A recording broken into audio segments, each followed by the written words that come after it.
Good morning, everybody. As you wake up, today is a WDSU first warning weather impact day. We're looking at the threat for some severe weather as we head into the afternoon and into the overnight hours. Waking up this morning, newest information for you. We're now under a level 2 threat for severe weather, so slight chance, but here's some of the impacts we're expecting. Damaging winds. Can't rule out seeing some hail. Also flooding. That's a possibility for us too. We could get some areas seeing some very heavy downpours at times, but tornado threat, that's going to be on the lower end for us. Here's what's happening right now as you wake up. Most of us are dry. This is a little bit of fog trying to develop on some of the radar. You're looking at a small little shower. Some of these trying to develop, but for the most part, our morning commute is going to stay relatively dry for us. Here's that fog. Most of us, again, fine. It's just going to stay just out to the west of us as of right now. So bigger picture though for us. This is what I'm watching. Oklahoma eventually moving into Arkansas, Texas, on down to Louisiana. So we're watching that as it makes its way here. So let's put that into motion. So the next couple of hours for us before noon,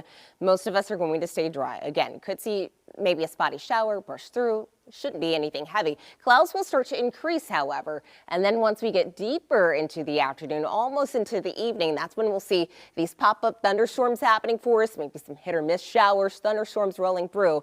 This is 3 p.m. So over the fairgrounds, yeah, we could see some rain happening at that time. There's 4 p.m. This is our high resolution model, so it's going to update every single hour, bringing in some new data for us. Now, 5 p.m. for the evening, it does show maybe most of us are dry, but it's as we get deeper into the nighttime hours, that's when our activity will start to ramp up as well. So here's 9 p.m. Definitely starting to see the heavier activity moving into Tangipahoa Hill Parish as of right now. So here's what's going on for your Jazz Fest forecast for today. So the earlier, the better. But then as you get deeper, your rain chances will start to increase ever so slightly. So I would have the rain gear with you. Just be prepared. All right, so let's get to the rest of tonight. We'll still see those lingering showers, but closer to midnight, we could see some of these thunderstorms pop up as the system continues to make its way on down. If it holds together, some of this could turn severe for us. Again, this is into the overnight hours. Then we wake up for Saturday morning, maybe a shower or two brushing through. That'll be on the lighter side, but once we get to noon on Saturday, one of these models trying to pull in the rain showers for us, and really they've all been showing the same thing. Maybe a little spotty here and there, but basically by noon for Saturday, that's when we'll start to see the heavier rain pushing through. So heading to the fairgrounds at that point or just anytime afterwards, just know it's going to be very muddy out there, kind of yucky, gross. 2 p.m. for you. Could see some clearing happening as this does try to move just to the south of us. Here's 4 p.m. So we're looking at Grand Isle, Boothville, you guys on the tail end of seeing the last of it.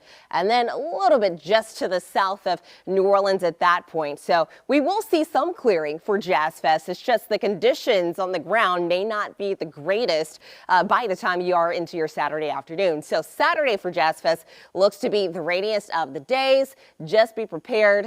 Just be prepared for those wet conditions. About 1 to maybe 1.5 inches of rain could be localized heavier than that. Your temperatures for right now, you head out the door 60s and 70s, but the rest of your WDSU first warning 7-day forecast shows mid 80s for today, a lot cooler for tomorrow, and then that front rows through. Sunday is going to feel super comfortable for us out there.